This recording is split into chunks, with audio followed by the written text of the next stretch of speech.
জুলাই গণ অভ্যুত্থানের মাসব্যাপী কর্মসূচি হিসেবে ঢাকা এবং বিভিন্ন স্থানে কর্মসূচি পালন করছে বিএনপি। আমরা এই বিষয়ে আরও খবর জানাবো। ঢাকা, মিরপুর এবং বরিশাল থেকে যুক্ত হচ্ছেন আমাদের সহকর্মীরা। শুরুতেই ঢাকার পরিস্থিতি জানবো সহকর্মী শাহনেওয়াজ বাবলুর কাছ থেকে। তিনি মিরপুর থেকে যুক্ত হয়েছেন। বাবলু, কি আয়োজন চলছে এখন, নেতাকর্মীরা কি বলছেন? মামুন, যে জুলাই গণ অভ্যুত্থানের যে শহীদ হয়েছেন, যারা আহত হয়েছেন, তাদের স্মরণে মূলত বিএনপি সারা দেশে যে মৌন মিছিলের ঘোষণা দিয়েছে সেটি আজকে হচ্ছে। রাজধানী ঢাকায়, অর্থাৎ ঢাকা মহানগর উত্তর এবং দক্ষিণে দুটি মৌন মিছিল করবে। আমি আছি ঢাকা মহানগর উত্তরের, যেখানে পল্লবী যে বাস ডিপো রয়েছে, বিআরটিসি বাস ডিপো রয়েছে, সেখান থেকে বিএনপির যে মৌন মিছিল আজকের সেটি শুরু হবে। এখন মিছিল পূর্ব যেই সমাবেশ, সেখানে বক্তব্য রাখছেন স্থানীয় নেতারা। এখন বক্তব্য রাখছেন যুব দলের সাধারণ সম্পাদক নুরুল ইসলাম নয়ন। এছাড়া আজকের যেই ঢাকা মহানগর উত্তরের যেই মৌন মিছিল, সেটি যেই সমাবেশ হবে, সেখানে বক্তব্য রাখবেন বিএনপির স্থায়ী কমিটির সদস্য সালাউদ্দিন আহমদ। তিনি ইতিমধ্যে এখানে এসে উপস্থিত হয়েছেন। আমরা যেটা দেখতে পেয়েছি, আজকে এই যেহেতু শুক্রবার, জুমার পর থেকেই নেতাকর্মী যারা রয়েছেন এখানে, বিভিন্ন ইউনিটের নেতাকর্মী, তারা বিভিন্ন প্লে কার্ড, ব্যানার, ফেস্টুন নিয়ে এসেছেন। তারা এখানে যেহেতু মৌন মিছিল, তারা শোকের কালো ব্যাজ ধারণ করেছেন, অনেকে কালো রঙের পোশাক পরে এখানে এসেছেন।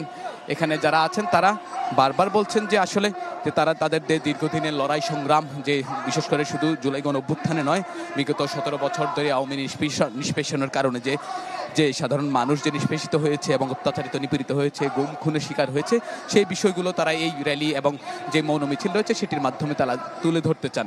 পাশাপাশি তারা বলছেন যে তাদের দীর্ঘ লড়াই সংগ্রামকে ছোট করে যারা কথা বলতে চায় এবং তাদের দীর্ঘ যে নির্যাতন, নিপীড়নের যে গল্প, সেটিকে যারা প্রোপাগান্ডা পরিণত করতে চায় বিএনপির, অর্থাৎ তারা যেটা বলছেন যে তাদের দলের ভারপ্রাপ্ত চেয়ারম্যান তারেক রহমান, দলের প্রতিষ্ঠাতা শহীদ প্রেসিডেন্ট জিয়াউর রহমান এবং চেয়ারপারসন বেগম খালেদা জিয়াকে নিয়ে যে কুৎসা রটানো হচ্ছে, সেটির প্রতিবাদ তারা জানাচ্ছেন। তারা বলছেন যে তারা সবসময় সৌহার্দ্য সম্প্রীতির রাজনীতি পছন্দ করেন, সাধারণ মানুষের পক্ষে কথা বলতে পছন্দ করেন, সাধারণ মানুষ যাতে কোনো ক্ষতিগ্রস্ত না হয় সেদিকে তারা খেয়াল রাখবেন। পাশাপাশি তারা রাজনৈতিক দলগুলোকে আহ্বান জানাচ্ছেন যে জুলাই গণ অভ্যুত্থানে যে ঐক্য ছিল, সেই ঐক্য যাতে তারা ধরে রাখতে পারে, সেই জন্য আহ্বান জানাচ্ছেন। তো আজকের যে মৌন মিছিল, সেটি যে পল্লবী রয়েছে, মিরপুর পল্লবী বাস ডিপো যেটা রয়েছে, বিআরটিসি বাস ডিপো, সেখান থেকে শুরু হয়ে এখন যে বক্তব্য রাখছেন সালাউদ্দিন আহমদের বক্তব্যের মধ্য দিয়ে এই মিছিল পূর্ব সমাবেশ শেষ হবে। তারপর পল্লবী থেকে শুরু হয়ে মিছিল কাজীপাড়া 10 নম্বর হয়ে কাজীপাড়া, শেরপাড়া গিয়ে শেষ হবে।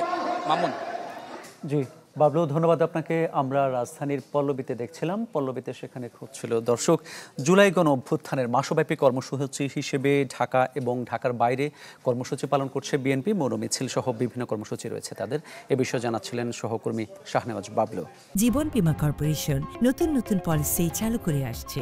জীবন বীমা কর্পোরেশন।